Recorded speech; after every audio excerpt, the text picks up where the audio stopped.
queremos falar sobre esse princípio da razoabilidade no direito material, que também se confunde com o princípio do devido processo legal, mas na sua forma substancial, não naquela forma processual, do contraditório, do direito de defesa, não, na forma material. O que eu quero dizer é que a lei é fria, não? A letra da lei é fria. A lei diz isto e não pondera. Então é preciso que, na aplicação da lei, haja uma ponderação. Por quê? Justamente para mitigar o rigor dessa lei. É preciso, tantas e tantas vezes, dar um corte radical nesse rigor da lei. Tantas e tantas vezes tive que aplicar esse princípio. E esse princípio não, hoje é mais difundido, hoje já os advogados postulam com base no princípio da razoabilidade, os tribunais vêm admitindo esse princípio, aplicando esse princípio e decidindo, às vezes, aparentemente contra o texto expresso da lei, mas, na verdade, aplicando antes da lei injusta, aplicando a Constituição, aplicando estes princípios da proporcionalidade, da razoabilidade, do princípio da dignidade humana que ineditamente foi colocado na Constituição Federal, no seu artigo 1º, inciso 3º. E é preciso, portanto, que no julgamento o juiz realmente atente a esses princípios. Nós temos, e é preciso, para falar desse princípio da razoabilidade, é preciso compreender o legislativo, o judiciário e o executivo. Nós temos, como todos sabem, 3 poderes, está na Constituição, artigo 2º da Constituição, é a teoria clássica de separação dos poderes. Quem detectou que existem estas 3 funções, quem detectou essas 3 funções, em primeiro lugar, foi o velho Aristóteles. Depois, Giovanni Gravina, no século XV, Maquiavel, Locke e Montesquieu. Muitas vezes se diz que Montesquieu é o pai dessa teoria da separação dos poderes. Mas vejam, Charles-Louis de Secondat, barão de La Brède e de Montesquieu, é o nome dele, de Montesquieu. Montesquieu falava em bipartição de poderes, poder legislativo e poder executivo. E para Montesquieu, o judiciário não era um poder. O judiciário, o juiz, não podia ser senão a boca da lei, a voz da lei, um escravo da lei, como que um ser inanimado, proibido de interpretar a lei e de pensar a lei. Por quê? Porque Montesquieu, naquele contexto histórico, sabia perfeitamente que a magistratura da época era vinculada à burguesia, às nobreza, aos poderosos. E o juiz não merecia a confiança da sociedade, da população. Aliás, Montesquieu recebeu o título de magistrado de herança de um tio. Ele conhecia bem a magistratura, porque ele era magistrado. Então, nós temos o poder legislativo encarregado de fazer a lei. Vejam que na França, ainda hoje, o judiciário não é poder. O judiciário é departamento do Poder Executivo. Chefe do judiciário, o presidente da França, da República Francesa. Então, nós temos a lei, que é feita pelo Poder Legislativo, aqui no Brasil. Nós temos de reconhecer que a lei é antinatural, não é da natureza humana. A lei contraria a natureza humana. E é da natureza humana o livre-arbítrio. Mas este nosso livre-arbítrio, para que haja paz na sociedade, harmonia na sociedade, para que possamos viver em harmonia, esse nosso livre-arbítrio sofre limites, são impostos limites. É preciso que haja um corte também no livre-arbítrio. Ele é coartado, principalmente, em primeiro lugar, por controles informais do nosso livre-arbítrio. A família, não é? A família proíbe isto e aquilo, até cria neuroses, mas é necessário. A escola, o clube, há regras para frequentar a piscina, para jogar um futebol de salão. Nós somos obrigados a respeitar essas regras, então são controles informais. O exército, as forças armadas, a universidade, a igreja, as associações de bairro, tudo isso significa um controle informal do nosso livre-arbítrio. Mas, quando esse livre-arbítrio falha, aí então vem o controle formal, que é a lei. Não pagou o aluguel, é despejado. Não pagou o 13º salário, reclamação trabalhista. Não recolheu o imposto de renda, execução pela União. E assim por diante. Então, vejam que a lei significa intervenção na nossa esfera jurídica. E o pior é a lei penal. Porque, vejam, os segmentos mais, posso dizer, hipossuficientes, eu não gosto dessa palavra, os segmentos hipossuficientes, vou falar francamente, favelados, as pessoas pobres, né? Essas pessoas, esses segmentos mais pobres,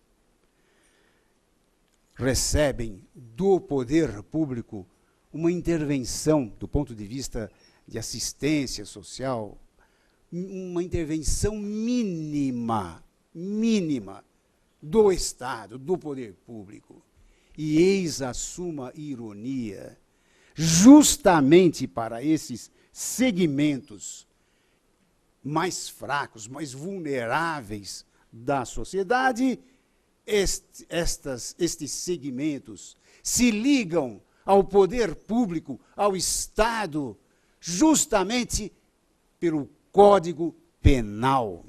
Só aí é que o Estado se lembra desses segmentos, pelo Código Penal. Eis a suma ironia. E eu já tive muitas vezes graves problemas de consciência, porque eu tinha a lei, eu tinha o caso concreto, eu sabia do que se passava, e nós não podemos fazer outra coisa, porque a lei diz que ela tem que ser cumprida, não é?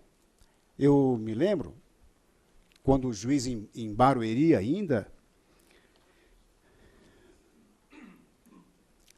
era assim, chegava às 6 horas da tarde, eu recebia meia dúzia de menores vindos de São Paulo, eram entregues lá, e nós tínhamos que levar esses menores para a casa, entre aspas, né? Os seus barracos, nas favelas, e era difícil, porque a gente via que hoje o menor era levado para casa, a mãe estava com um companheiro, muitas vezes os dois embriagados ou drogados, hoje com um, amanhã com o outro, e assim por diante, e não se pode esperar dessas crianças que fossem alguém na vida. Vejam, só por milagre é que a gente vai dizer, olha, não mexa nisso, não fume, não venda drogas. É só por milagre que uma criança não vai para um mau caminho. Só por milagre se torna uma pessoa de bem. E isto significa, desgraçadamente, sonegar a essas crianças e adolescentes a esperança de ser alguém na vida. Nem isso a nossa sociedade conseguia dar a essas crianças, como não consegue hoje. E o direito penal, então, é que se aproxima mais desses segmentos, e nós temos um legislador penal que promove um direito penal simbólico, um direito penal que é um faz de conta, um direito penal mágico, um direito penal que, ao estalar dos dedos, parece que tudo está resolvido. E ele, legislador penal, legisla sem cientificidade, de acordo e ao sabor dos acontecimentos. Um direito penal sob o impacto do pânico, porque acontece alguma coisa aqui, o legislador diz, vou modificar a lei penal, vou criar tipos penais, novos tipos, vou cortar benefícios dos já condenados, e, em suma, ele quer produzir uma lei penal mais rigorosa para dar à sociedade a sensação de que ele está resolvendo todos os problemas dessa sociedade. E não está, porque endurecer a lei penal é reincidir na quimera do rei Canuto, que na Dinamarca baixou um decreto para que as águas do mar retornassem. Direito penal não dissuade ninguém de praticar crime.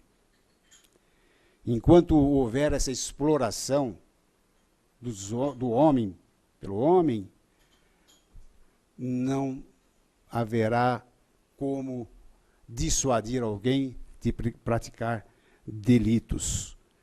Esse direito penal é tão simbólico, tão hipócrita, que quando a TV Globo transmitiu às suas telas as cenas da favela naval, em que policiais militares torturavam e matavam, aí a lei de tortura, que dormia há anos no Congresso Nacional, foi aprovado a toque de caixa. Quando dois empresários, um no Rio de Janeiro e outro em São Paulo, foram sequestrados, o presidente Collor editou a lei de crimes hediondos, como se isto fosse o suficiente para pôr fim aos sequestros, assim como a lei de tortura poria fim às torturas nesses mais de 5.000 municípios brasileiros. E a Glória Pérez, que teve a sua filha assassinada, Glória Pérez, também ligada à TV Globo, obteve, por assinaturas, junto ao Congresso Nacional, ela obteve, ela conseguiu que o homicídio qualificado fosse também qualificado como crime hediondo. Então, o sequestro passou a ser crime hediondo, o homicídio qualificado passou a ser crime hediondo, a tortura está aí na Constituição, tratada de forma muito especial, tudo dando a ideia de que o direito penal pode dissuadir alguém de praticar crimes. Agora, vejam, tudo isso para que o nosso livre-arbítrio seja coartado. Tudo isso para que haja paz na sociedade. Mas eu pergunto, e o legislador? E o arbítrio do legislador para fazer a lei? Quem vai coartar esse livre-arbítrio do legislador?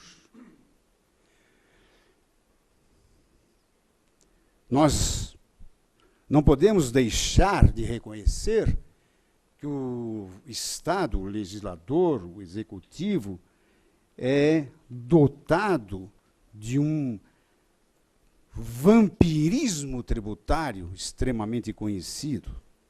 Então, o legislador pode impor quantos de imposto de renda, por exemplo, nos nossos vencimentos. 10, 20, 25, 27,5, 30, 35, 40, 50, verdadeiro confisco. Quem pode limitar esse livre arbítrio do legislador? Porque se deixar, não tenham dúvidas de que ele vai avançando realmente nos nossos vencimentos, nas nossas propriedades. Então, quanto é justo?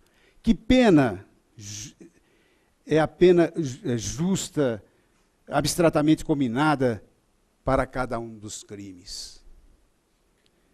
Então, nós vamos examinando a conduta do legislador, e eu sinto que há alguns mitos. Por exemplo, todos nós temos liberdade de contratar. Temos, né? Todos nós temos. Se cumpridas as formalidades do Código Civil, a pessoa maior e tal, é possível que tenhamos todos nós a liberdade de contratar.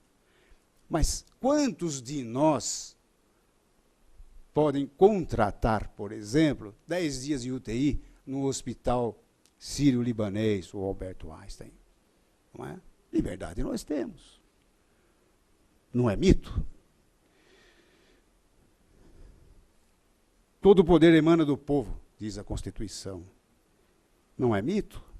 Será que realmente o poder emana do povo? Será que o mandatário, aquele que é eleito, cumpre fielmente seus compromissos de campanha? Será que ele cumpre o ideário de seu partido político? Eu penso que não. Observando este legislador, eu sinto que ele deveria ser neutro e imparcial. Ele deveria editar as leis para o bem comum da sociedade. Mas o que eu vejo é que o legislador deixa de ser neutro e ele é parcial. Ele legisla para uma parcela da sociedade, para um segmento da sociedade próximo a ele, legislador, quando não legisla em causa própria. E o legislador é, no meu modo de ver, atento e ágil quando lhe interessa, quando legisla para grupos, segmentos, corporações próximas a ele, e ele produz uma lei parcial, legisla para oligarquias, para corporações. E, em suma, a lei que o legislador produz é uma lei parcial, feita para um segmento da sociedade. Vejam a dificuldade do juiz. O juiz tem que ser o cego cumpridor da lei, a voz da lei, o escravo da lei, a boca da lei. Então, ele que cumpre aquela lei parcial. E se ele cumprir a lei parcial, ele, juiz, não está sendo parcial? É isso a dificuldade do juiz. E eu não gostaria que estudantes, que operadores do direito, que os profissionais do direito não tivessem essa visão. Nós precisamos ter esta visão. Eu não posso compreender que os estudantes de direito sejam ingênuos. Por isso é que a minha proposta é sempre de que, quando editada uma lei, nós todos temos de verificar quem está por trás da lei, a quem a lei interessa, qual a filosofia que inspirou o legislador, a quem ela serve.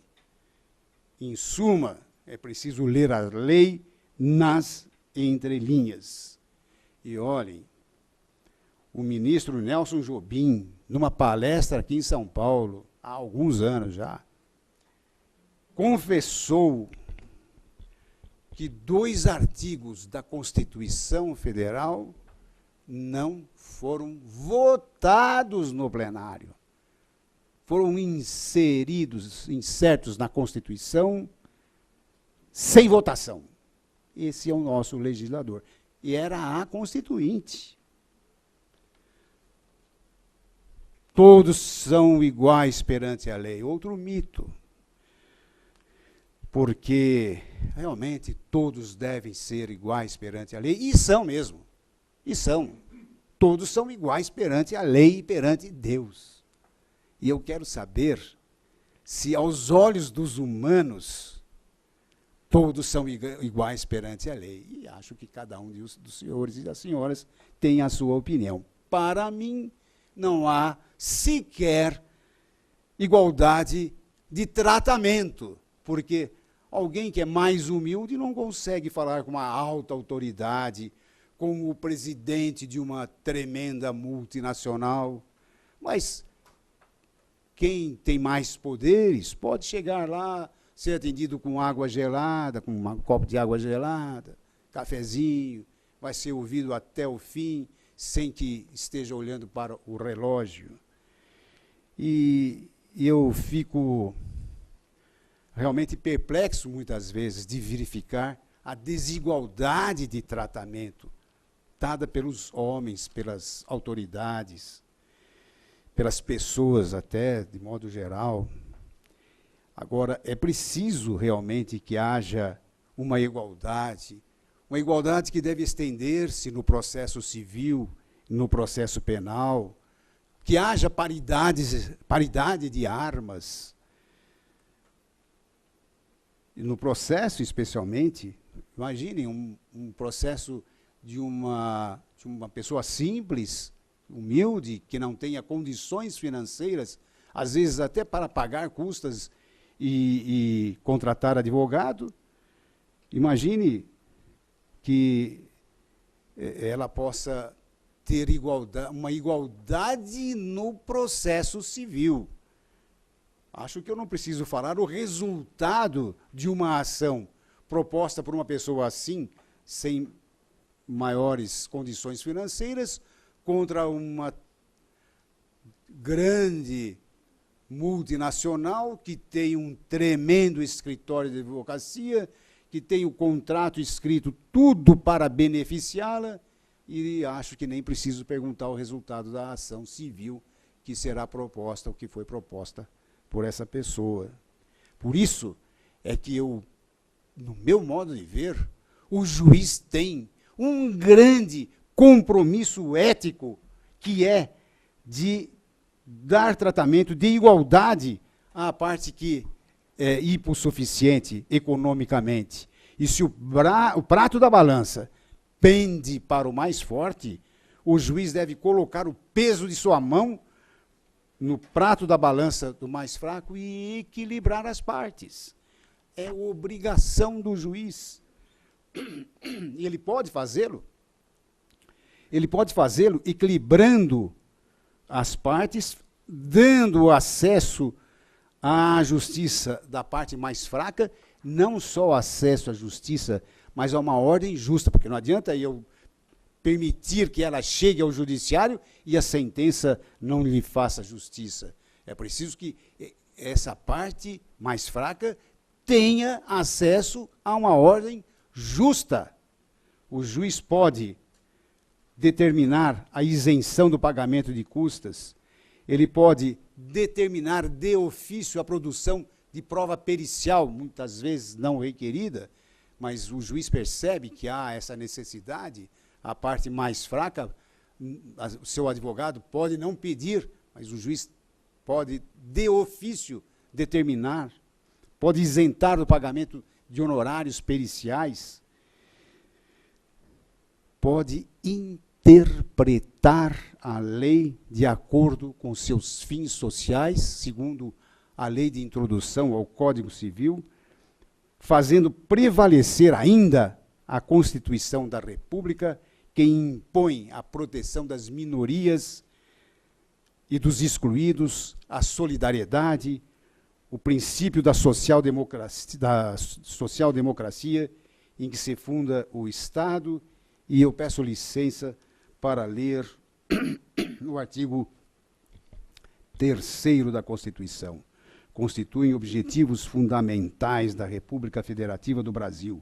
1. Construir uma sociedade livre, justa e solidária. 2. Garantir o desenvolvimento nacional. 3. Erradicar a pobreza e a marginalização e reduzir as desigualdades sociais e regionais. 4. Promover o bem de todos, sem preconceitos de origem, raça, sexo, cor, idade e qualquer outra forma de discriminação. Este é um maravilhoso artigo 3º da nossa Constituição e acho que o juiz pode, na vagueza da lei, no vazio da lei, na confusão que, às vezes, de propósito o legislador faz, o juiz deve dar a interpretação buscando mitigar essas fricções todas, buscar a inclusão social. É fácil interpretar assim um contrato, por exemplo, né? E ele pode dar cumprimento a esse artigo 3º da Constituição Federal. Por que não? Hoje, não se diz que estas normas sejam só programáticas, que elas não têm força. Elas têm força, muita força. É para ser cumpridas. Elas estão aí para ser cumpridas. E ainda, nós temos de compreender que hoje é consensual a necessidade de uma reforma política. A nossa Constituição Federal proclama um Estado democrático de direito, mas, na verdade, abriga um simulacro de democracia, ou uma democracia meramente formal, não material, uma democracia formal, que está lá só no papel. A atual configuração desse nosso sistema político não é de representação, mas de dominação política. Por quê? Porque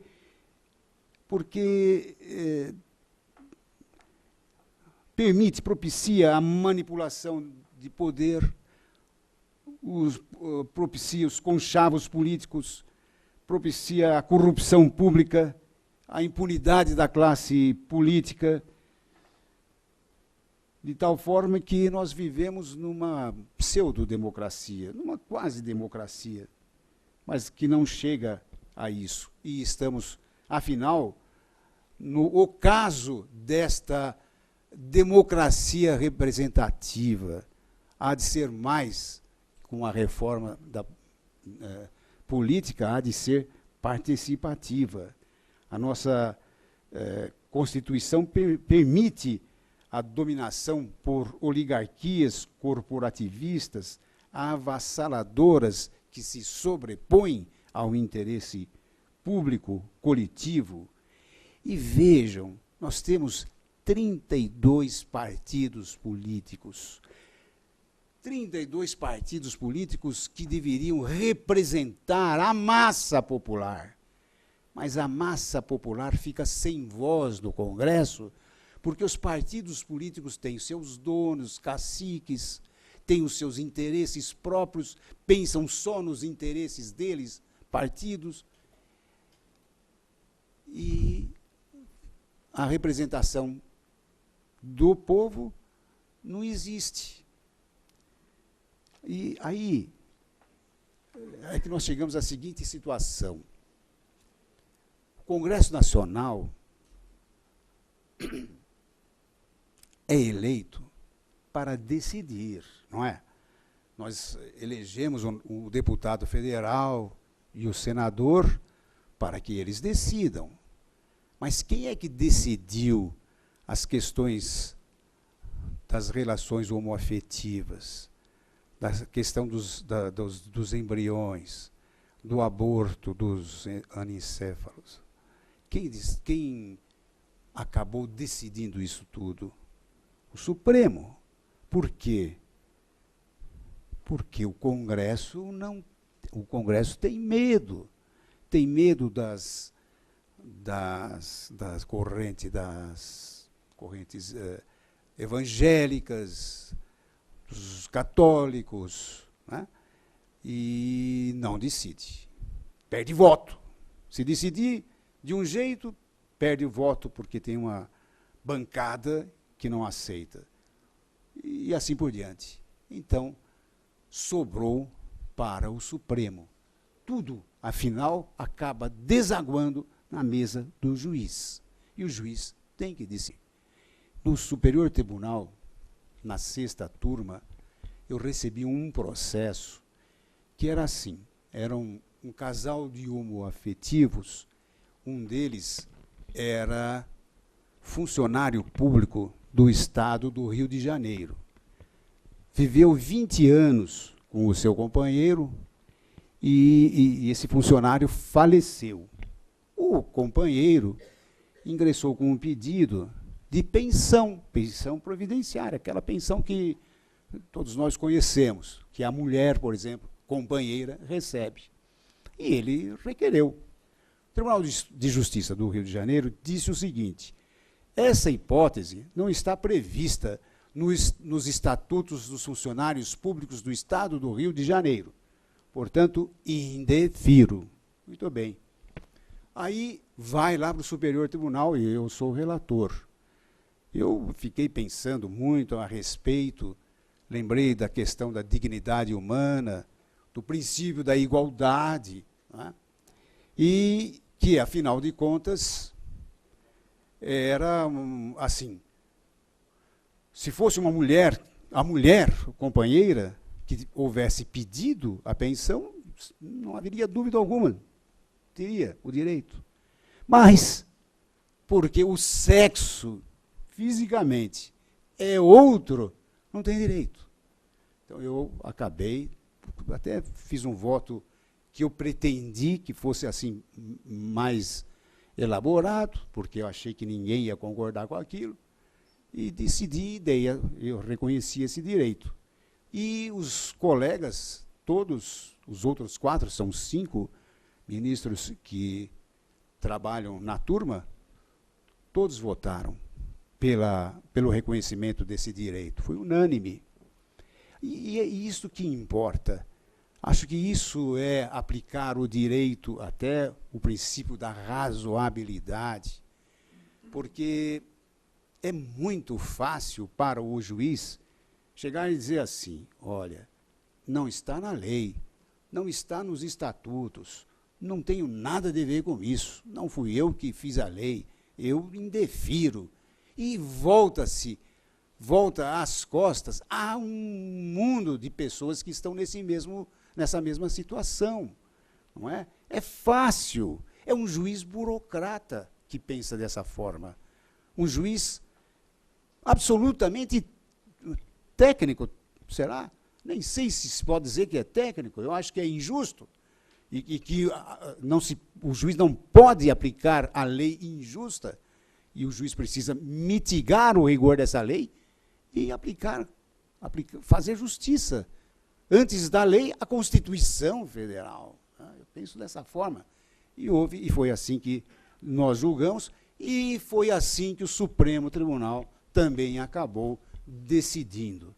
Até o ministro Aires Brito saiu com esta. Ora, a questão aqui é de um pormenor. é o pênis. O pênis é um pormenor. Não se pode negar o direito para a pessoa numa situação assim, nessas condições. Tá? E penso que é assim que tem que ser decidido.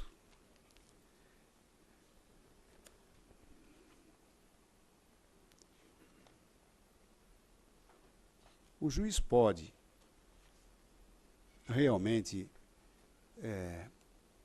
ignorar esse tipo de situação e decidir e ficar com a sua consciência tranquila, porque ele decidiu segundo a lei. Mas eu acho que o juiz tem que decidir segundo a Constituição. Já foi o primado da lei. Já foi o princípio da legalidade, a supremacia do princípio da legalidade. Hoje não se fala mais em princípio da legalidade, senão do princípio da Constituição Federal. É isso que importa. E o Executivo? Bom, o Executivo, então, administra. Vejam, é tão poderoso que ele administra a sociedade. Né? Mas o Executivo, a função típica do Executivo é administrar a sociedade. Mas o Executivo também legisla, porque, afinal de contas, ele não faz parte do processo legislativo, não tem poder de veto ou de sanção. E as medidas provisórias? O Executivo as expede e a mão cheia. Quer dizer, sem os requisitos da Constituição. Ele vai expedindo medidas provisórias. O Executivo é tão poderoso que tem a iniciativa exclusiva, privativa, de leis em temas de alta importância para a sociedade. De modo que nem adianta o Legislativo pretender legislar sobre aquele tema, porque ele não pode. É de iniciativa exclusiva do Executivo. O Executivo executa o orçamento, faz a distribuição de verbas. O Executivo tem milhares de cargos de nomeação em comissão. Quer dizer, trata das verbas, tem os cargos em comissão, e aí um prato feito para barganhas. E o Executivo faz o Legislativo deglutir os projetos de interesse do próprio Executivo. E só falta julgar. E eu fico temeroso de que isso possa acontecer, e o pior, até pela boca do Supremo Tribunal. Imaginem um Supremo Tribunal daqui a alguns anos, não saberemos hoje qual será a composição do Supremo, mas imaginem aí um Supremo abstrato daqui a alguns anos, e nós precisamos pensar como enxadristas, pensar nos lances que vêm a seguir. 10 lances antes nós vamos saber o que vai acontecer. E nossa obrigação é administrar a sociedade assim, pensando no futuro. E imaginem, porque há interesses do Executivo que podem pressionar, do Executivo Federal, interesses que podem pressionar o Executivo. Há ainda um interesse do Executivo em investimentos de fora, estrangeiros, mas os investimentos de fora só vêm aqui para o Brasil se houver a certeza de um judiciário previsível, domesticado, que diga pacta sunt servanda, contrato tem de ser cumprido. Foram celebrados contratos entre a empresa nacional e empresas estrangeiras. Bom, se esses contratos prejudicam as nacionais, paciência, pacta sunt servanda, cumpra-se o contrato. É isto que, para os investimentos estrangeiros, é isso que interessa. E, claro, que ao executivo interessa esses investimentos. Imagine, então, a pressão de um conglomerado econômico-financeiro poderoso, mais o Executivo Federal, e imaginem se o Supremo cede a essas pressões e baixa, por exemplo, uma súmula vinculante, que vincula toda a magistratura nacional, e decide, por exemplo, contra os consumidores. Toda a magistratura nacional fica vinculada ao que decidiu o Supremo, e então nós estamos vendo que o Executivo e o poder econômico legislam e julgam, porque baixam, é editada uma súmula vinculante. Quando eu estava ainda no tribunal, no superior, foi editada uma lei, que não foi da minha sessão, foi editada uma súmula, que felizmente não é vinculante, porque o Superior Tribunal não expede súmulas vinculantes, só o Supremo, que dizia mais ou menos o seguinte: nos contratos bancários, o juiz não pode, de ofício, reconhecer a lesividade desses contratos. De ofício. É preciso provocação do interessado. Ora, se o interessado é leigo, se o interessado não busca o advogado, se o interessado não tem um advogado que atenda às suas expectativas, contrato de adesão, imagine que o juiz, mesmo vendo a lesividade do contrato, não pode reconhecer a lesividade porque não houve provocação. Então, ele vai para casa e está tudo certo. Por isso que eu digo que ainda corremos o risco de ver o executivo julgar. E ainda a respeito do poder legislativo, voltando um pouco, vejam, eu estava dizendo que nós votamos para que eles decidam, e eles não decidiram. Esses temas todos aí, só acabou o Supremo decidindo.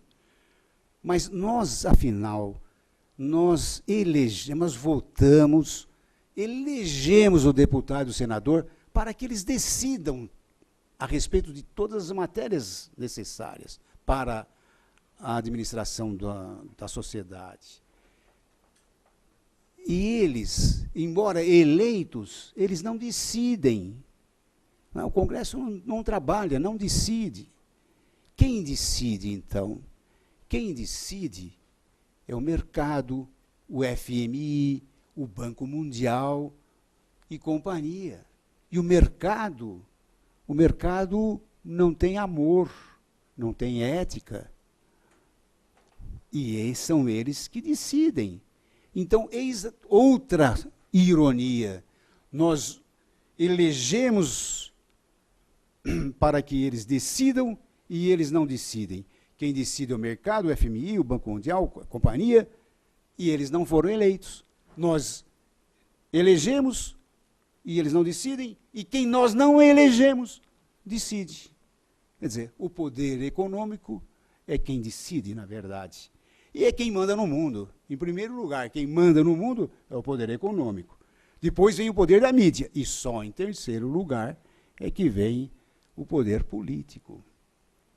De tal forma que o cidadão, nós vamos ficando cada vez mais distantes do núcleo político das decisões. O nosso voto não vale grande coisa. E o judiciário? Bom, o judiciário tem uma função que é de decidir esses conflitos, entre particulares, né, às vezes entre particular e o poder público, mas são conflitos que a gente pode dizer individuais, interindividuais, conflitos individuais, aplicando o direito ao caso concreto com imparcialidade. Mas há uma atividade do judiciário que é muito importante, porque invade até a esfera do poder executivo e legislativo. Isto é, o judiciário, tantas e tantas vezes, decide sobre políticas públicas. Pode o judiciário determinar o embargo de uma obra pública ou o desembargo de uma obra pública. O judiciário determina a internação em creche, em hospitais, determina o fornecimento de remédios. Hoje, após a Constituição de 1988, o judiciário tem essa competência. Lá no tribunal, na presidência, era comum esses casos. Até o caso que eu propriamente cunhei uma expressão que era o sequestro humanitário. Se o poder público, o ente público, não paga, em determinadas situações, determinava o sequestro desses bens. Há uma ordem cronológica dos tais precatórios, todos os senhores sabem disso. Mas essa ordem do precatório, muitas vezes, com o referendo até do órgão especial, eu determinava o sequestro, sequestrava o bem, passava por cima da ordem cronológica. Claro, uma pessoa de 78 anos, pobre, com um câncer devastador, eu vou esperar a ordem cronológica para pagar? É isso que é o princípio da razoabilidade. Eu tenho que esperar essa ordem, que vai levar 3 anos, 4 anos, 10 anos? Não é possível, né? Então, há, em certas ocasiões, uma violação à lei, mas em atenção à dignidade humana. Preciso resolver um problema desse. O judiciário realmente tem essa função que é importante, mas o judiciário, do ponto de vista político, é o poder de menor prestígio. Embora o juiz possa realmente liberar alguém, prender alguém, determinar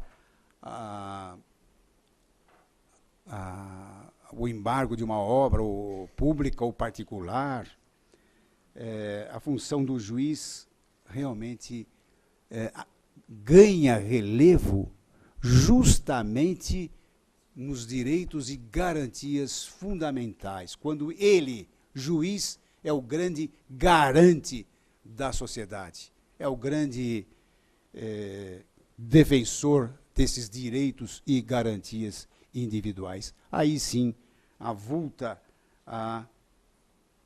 a função do juiz. Eu não estou enaltecendo a figura do juiz, eu estou querendo dizer que a função do juiz é grave, é realmente grave. Por isso o juiz precisa ser vocacionado. Por isso eu temo o juiz técnico, o juiz que seja o cego cumpridor da lei, o burocrata, um juiz que se contenta em cumprir a lei. Eu acho que o juiz tem que ser vocacionado, o juiz tem que ser uma pessoa que pensa, que reflete, porque ele é agente do poder. Ele precisa meditar. Por isso não é possível terceirizar o poder judiciário e deixá-lo nas mãos de assessores. Assessores são necessários? São imprescindíveis? São, do jeito que existe, com essa pletora toda de processos, é preciso que haja mesmo assessores, mas não do jeito que já está acontecendo, não só no Supremo, não só no Superior Tribunal, mas já nos estados também, né, ficamos todos nós nas mãos dos assessores. O juiz é um agente do poder. Ele precisa meditar, pensar, raciocinar, refletir. Ele precisa ter conhecimentos de economia, de filosofia, de psicologia, das ciências sociais em geral, de contabilidade, porque o juiz precisa conhecer, ter conhecimento do impacto de suas decisões no seio da família, dos cofres públicos, de uma empresa, e muitas vezes o juiz nem percebe o alcance da sua decisão, o impacto da sua decisão. Por isso é que ele precisa ter esses estudos auxiliados por essas ciências a que me referi. O juiz, quando decide, corta na carne e na alma. Por isso, a minha preocupação do juiz, que deve ter uma vocação muito grande para o julgamento. E eu ainda gostaria de dizer que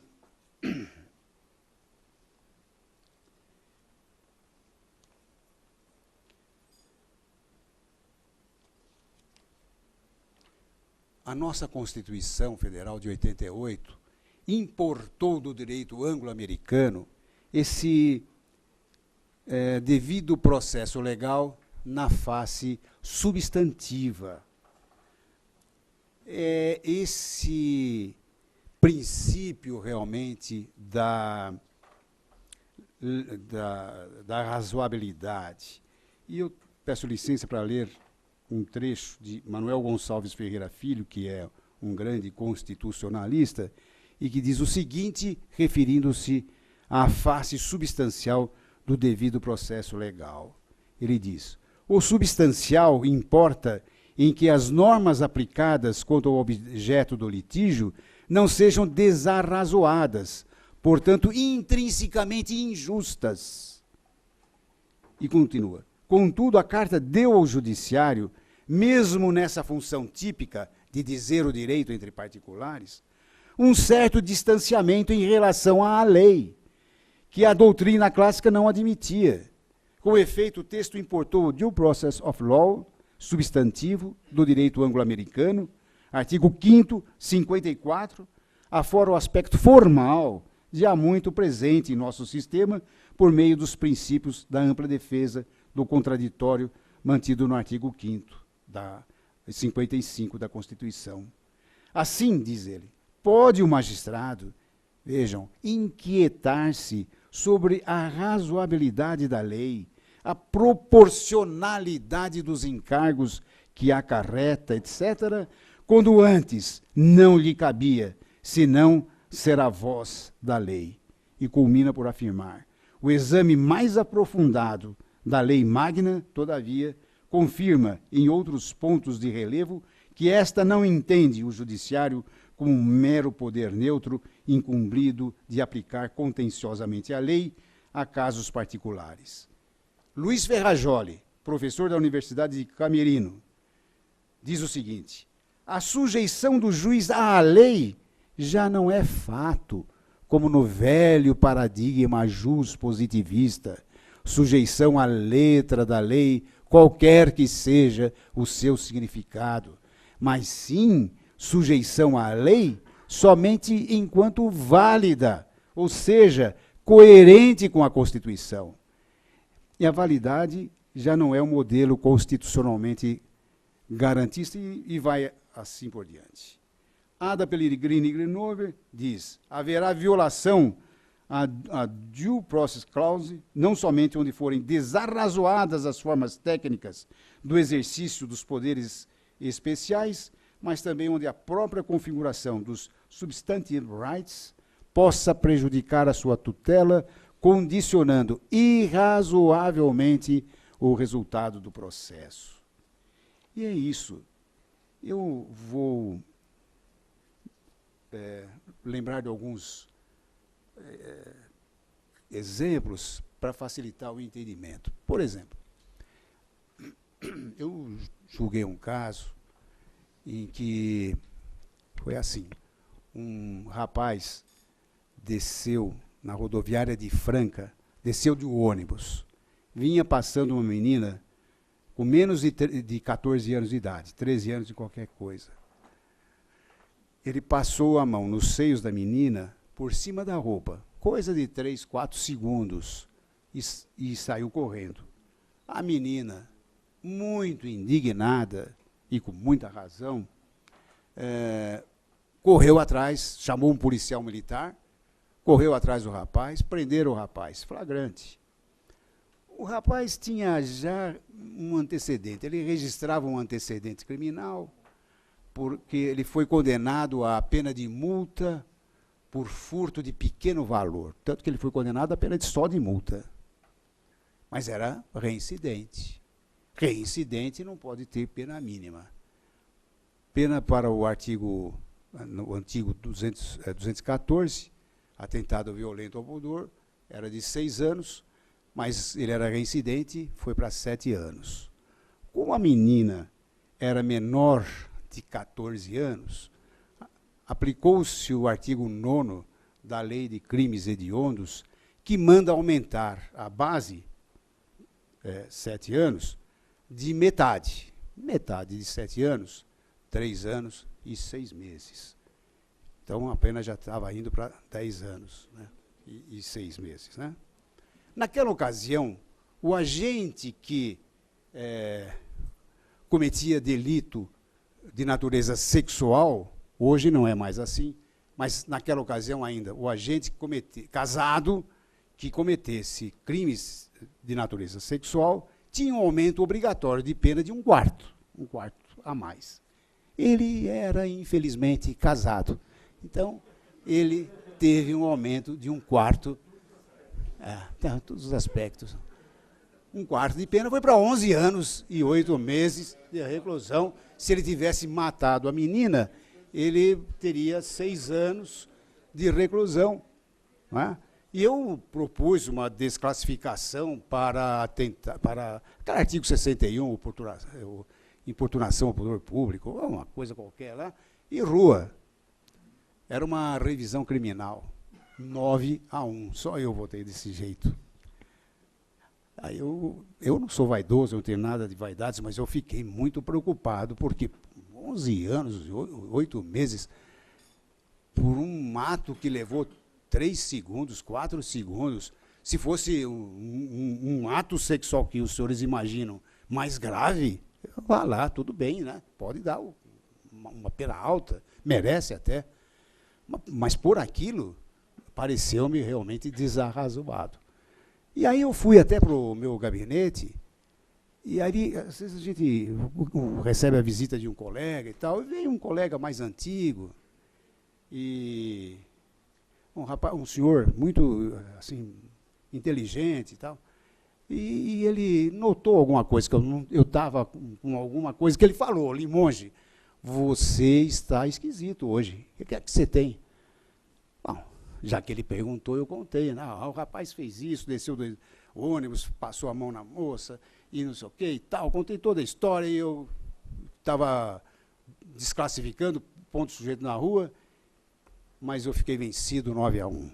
Aí ele falou, olha, Limonge, se isso tivesse acontecido com a minha filha, eu matava esse rapaz. Eu falei, tá bom, então tá bom. Não tem problema. Tá ótimo, tá vivo, né? Eu não sei o que os senhores pensam, mas eu achei um exagero, realmente. E um outro caso, também de natureza sexual, era um rapaz de 19 anos, que manteve, depois de algumas semanas de namoro, manteve relações sexuais com a sua namorada. Mas a sua namorada tinha 13 anos e 8 meses de idade. Logo, presunção de violência, não é? Porque 13 anos e 8 meses, a mãe ficou sabendo, os garotinhos lá, amigos do menino, falaram para a mãe separou o casal, foi à polícia, instaurou-se inquérito policial, a mãe levou a filha para a casa da avó, ela ficou 7 meses lá na casa da avó, separada do rapaz, do namorado, ele, né, foi denunciado, processado e condenado a 6 anos de reclusão. E a menina dizia, eu mantive relações sexuais com ele porque eu quis, eu gosto dele, amo esse rapaz, e eu aceitei. E o tribunal achou, né, era também uma revisão, o tribunal entendeu que a vontade da menina, porque era menor de 14 anos, à época não valia. E é interessante que a menina voltou, depois de 7 meses, voltou para casa, começou a namorar o rapaz, continuou mantendo relações sexuais, só que aí podia, não tinha problema nenhum. Aí foi condenado a 6 anos de reclusão, né? E eu me bati pelo tal princípio da razoabilidade. Vejam, eu explicava, é uma presunção de um código que foi feito em 1940, é um código mais velho que eu, que já não pago, já pago meia entrada há muito tempo no cinema, show e teatro, né? O processo o código é de 40. Né? E eu fico muito indignado porque eu vou ao teatro, ninguém me pede documento.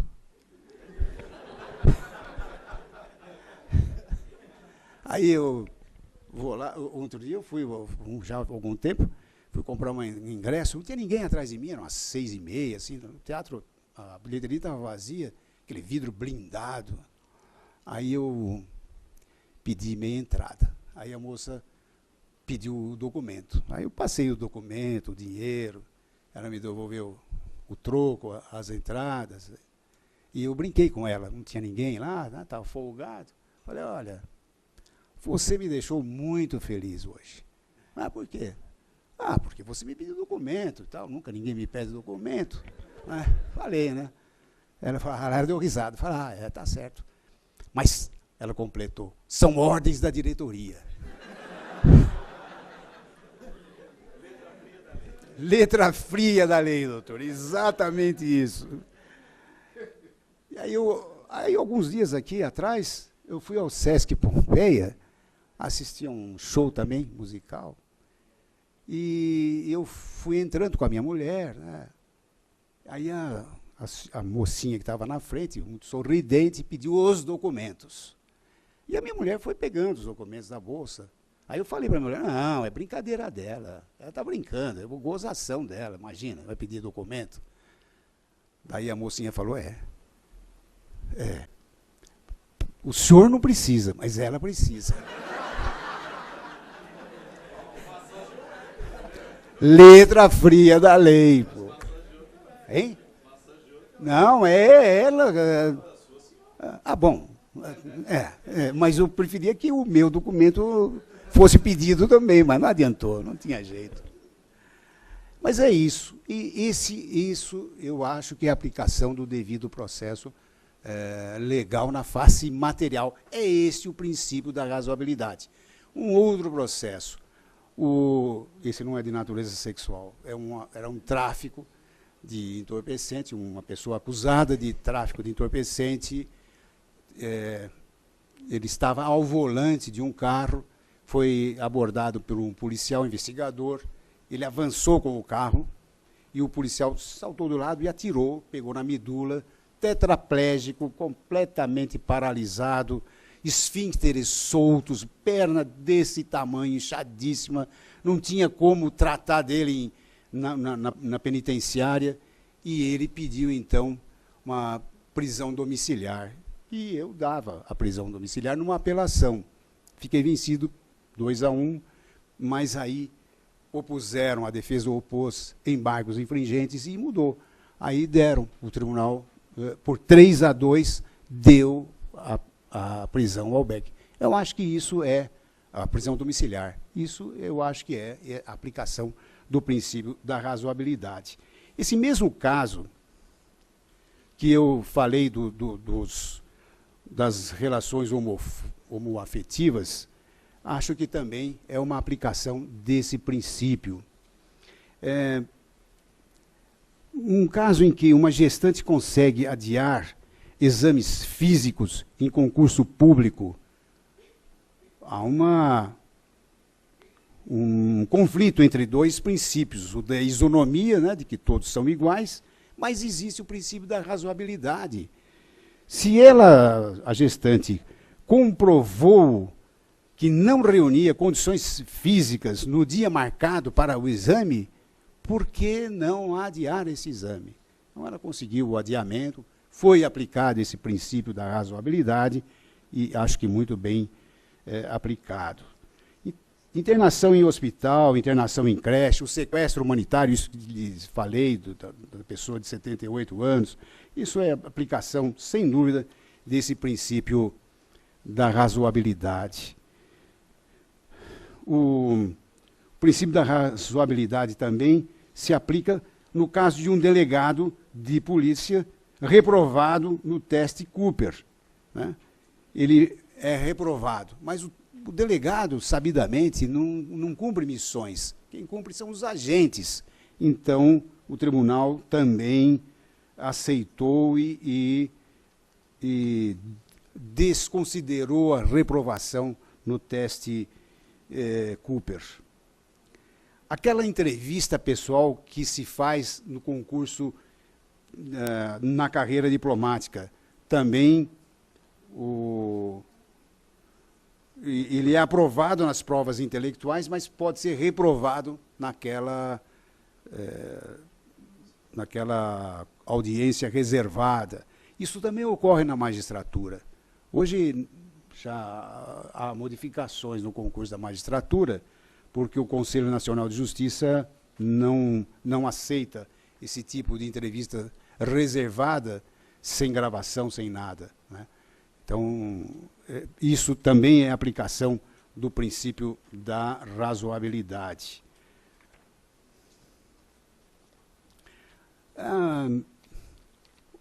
O Cresce, por exemplo, para se trabalhar como corretor de imóveis, é preciso submeter a um curso e inscrição no Cresce, mas não há muitas dificuldades no exercício dessa função de corretor. Para os advogados, para os médicos, os engenheiros, realmente são funções graves e realmente há necessidade do exame, do exame de ordem, de inscrição na ordem dos advogados, mas no Cresce, ou na ordem dos músicos, muitas vezes, né, o Edson lá toca violão, canta muito bem, tem um ouvido muito bom, certamente que não precisa se inscrever na ordem dos músicos, né? Mas há gente que tem ouvido absoluto, que sabe a nota que toca, tem ritmo, harmonias, toca melhor que um profissional que que estudou, porque há de se inscrever na ordem dos músicos.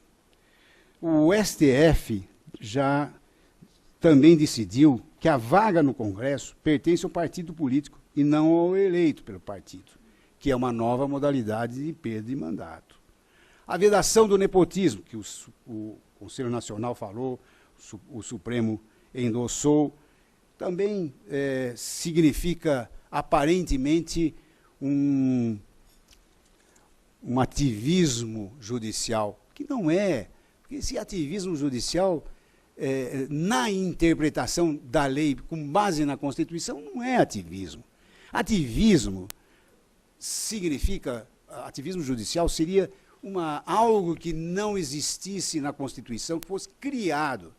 Por exemplo, a tal prisão-albergue da década de 70, isso era um ativismo judicial, porque não existia nada no Código Penal, nada no Código de Processo, nada na execução penal, e os juízes, o tribunal baixou um provimento para dar albergue domiciliar. Isso era um ativismo judicial. Eu em 1972, 73, em 1973, eu era juiz de Barueri e eu fiz uma coisa que não estava na lei. Infelizmente, não aconteceu nada demais, porque senão eu não estaria aqui agora.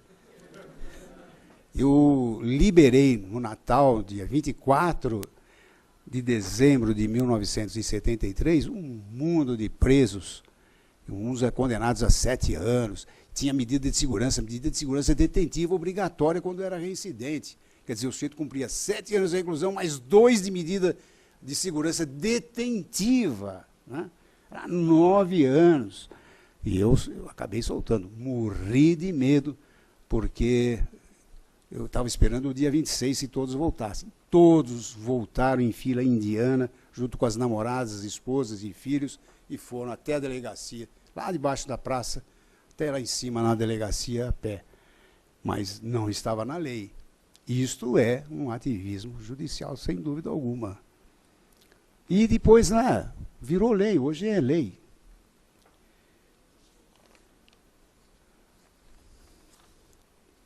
Eu acho isso, eu acho que a gente tem que pensar, meditar, não ficar aferrado à letra da lei, mas sim aos princípios, ao sistema legal, ao sistema adotado pela Constituição, especialmente.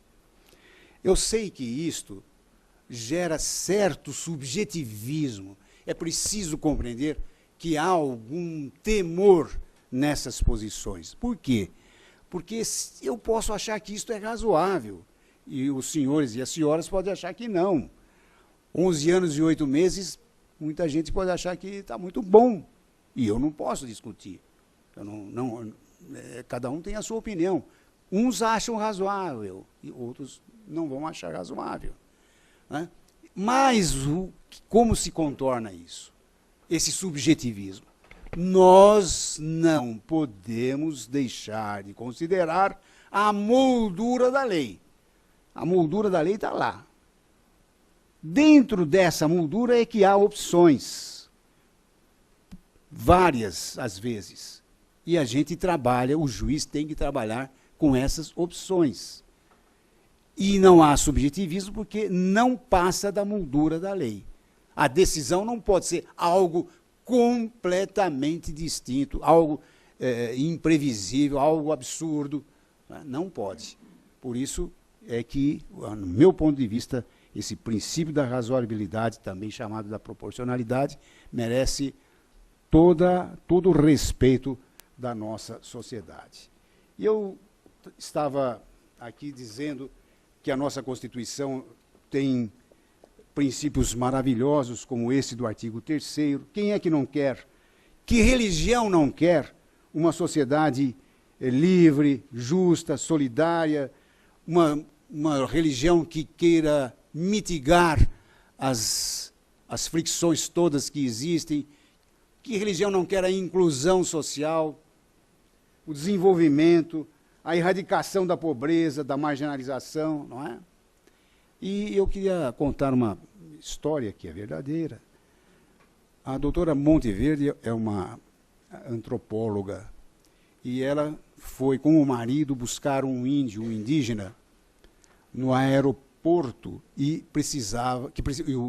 o índio precisava submeter-se a uma operação. E ela foi, colocou o índio no banco de trás e vieram embora. E, como sempre acontece, no semáforo eles pararam, vieram 2 crianças e vieram pedir esmolas. O índio foi saindo do carro. Aí a doutora Monteverde perguntou: mas onde é que você vai? O que você está fazendo? Não, vou sair. Mas para quê? Vou pegar as crianças para pôr no carro. Para quê? Para levar para casa. Não pode fazer isso. Faça isso não, deixe as crianças aí. Aí o índio perguntou: mas eles não são o seu povo? Nós é que somos civilizados. Muito obrigado. Muito obrigado. Obrigado.